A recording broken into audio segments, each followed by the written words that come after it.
Well, as part of the Ghana Independence Day celebration, again, DNT is here in Tampa Bay, Florida. We are so honored again to have some prominent people who are making an impact and difference in the community. If you are a Ghanaian and wondering what people in the diaspora are doing, well, here we have with us tonight Dr. Kweku Bentil. It's an honor to meet you, sir. It's a pleasure. Oh, thank you, thank you, thank you. There's so many wonderful things that I've heard about you, and your story is one that needs to be heard by the whole continent. Can you tell us a little bit about yourself, your background, as far as, your career-wise? Well, I came to the United States right after A-levels, after high school in Ghana. And I did my undergraduate work in New York City, and decided to come to graduate school in Florida, at the University of Florida in Gainesville. When I graduated from Gainesville, I was lucky enough to be offered a position as a senior field engineer on the design and construction of the MATA system, the subway system in Atlanta. So I spent my time, one of the few black people at that time, working on that project. And after 10 years in the private sector, I decided to go back to academics.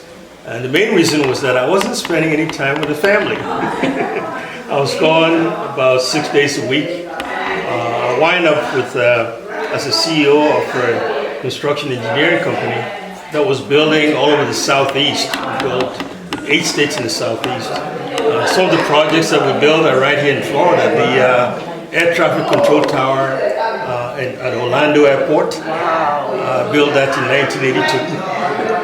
As well as the one in Tennessee. I built for the military. I built flight simulator buildings and so forth. So after 10 years, I went back to academics at the University of Florida and worked my way up from there. Wow. The University of Florida. And what was your position there? At Florida, I started as an assistant professor and then got to associate professor. Then in 1991, I was offered a position as department chairman at the University of Washington in Seattle. Wow. So we moved to Seattle. And what a transition from Florida to Seattle. Yes. And we drove all the way with the family. Wow. From Gainesville to Seattle. I served in that position for 6 years.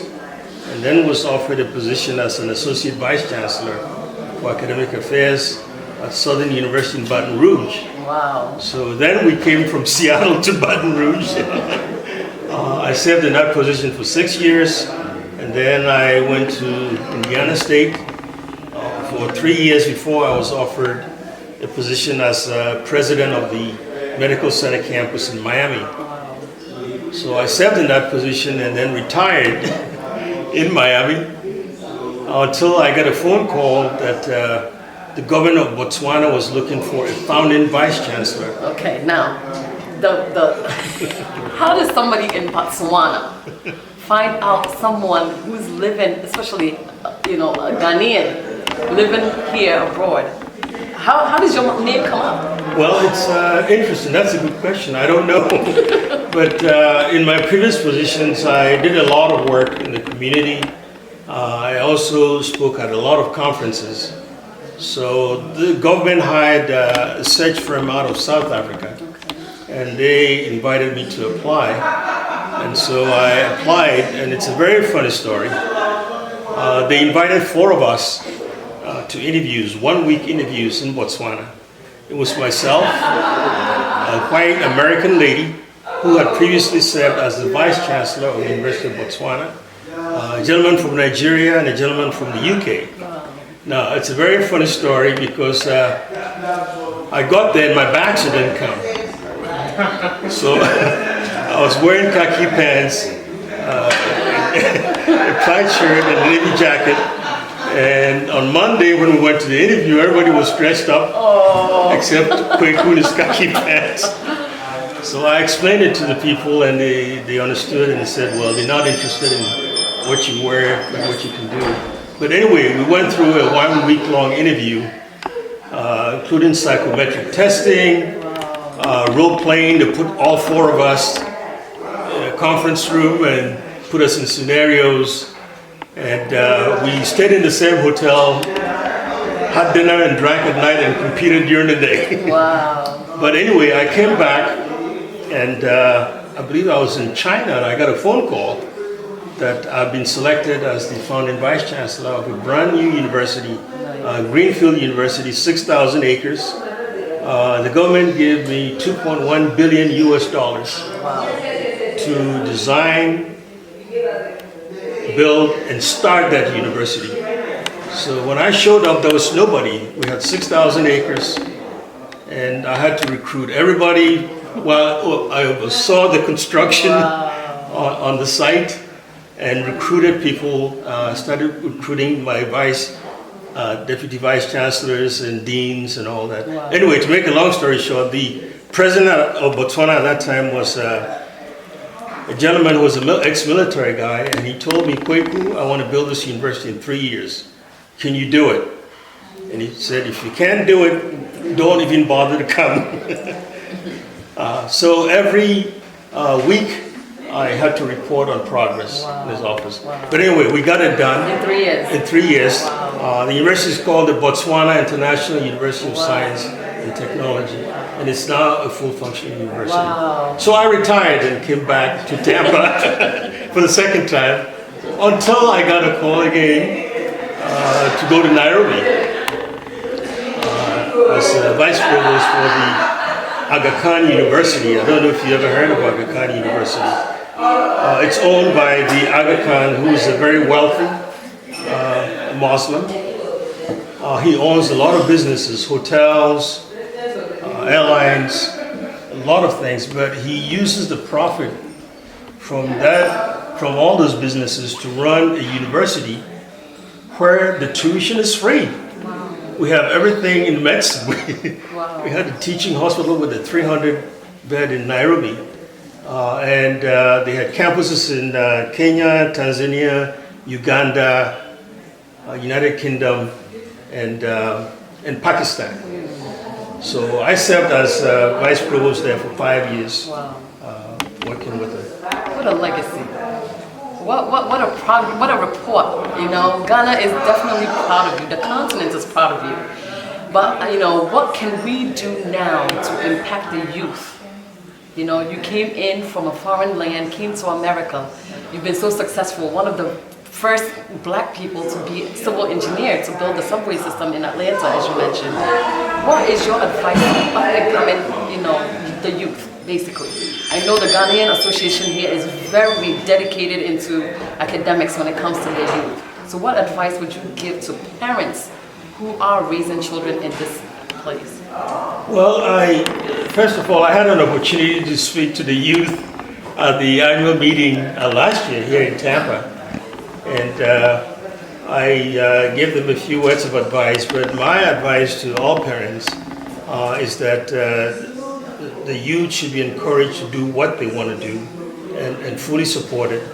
But one of the things I learned that I didn't mention in my career is that everywhere I went, I was the only black person. From University of Florida to University of Washington, everywhere I was the only black person. But I didn't hide as a black person. I went to everything that I was invited to. Phyllis and I went, we were the only blacks. And I also became part of the system. But the thing that I always tell young people is that you should always strive for what you want to be. And the opportunities are there. Nothing should stop anybody from doing what they want to do. Yes, that's very powerful. That's very, very powerful. Now, regarding, you know, the impact of social media now affecting so many youth. People, you know, the young ones look at social media and what people are doing, and they're so drawn to be like them. What can the youth do to not be followers of these social media lifestyle? The youth, particularly youth from Ghana, should look for mentors. Mentors that can understand their upbringing and also want to achieve, and then follow them. I had the opportunity to do a lot of that I didn't mention it in everything else I've been doing, but while I was in the position to offer scholarships, I helped a lot of people from Ghana, strangers that I didn't know. And today I have 2 medical doctors, I have 2 mechanical engineers, and I had some in business, but these were people that strangers that I helped to come to the U.S. So having a mentor that would advise you and help you get along, and the mentor doesn't have to be Ghanaian. My mentor was a white person, an ex-military guy that no student wanted at the University of Florida. And he was my mentor. He came to every position I served in, from Seattle, even in Botswana, he came to Botswana to follow me. So having a good mentor, I think, is really helps. Oh, we are so honored. You know, DNT, we try and we're striving to capture stories about, you know, people, foreigners from the continent who are making a difference here in this country. You have done so well. Ghana is definitely proud of you. We want to applaud you for the hard work that you've done, your inspiration, your motivation, and we will definitely be with you 100% in whatever you do. Wherever we are, if you have a story, we'll definitely come back and capture it on film. We thank you so much once again for everything that you've done. Thank you. It's been a pleasure and honor. All right. Thanks again.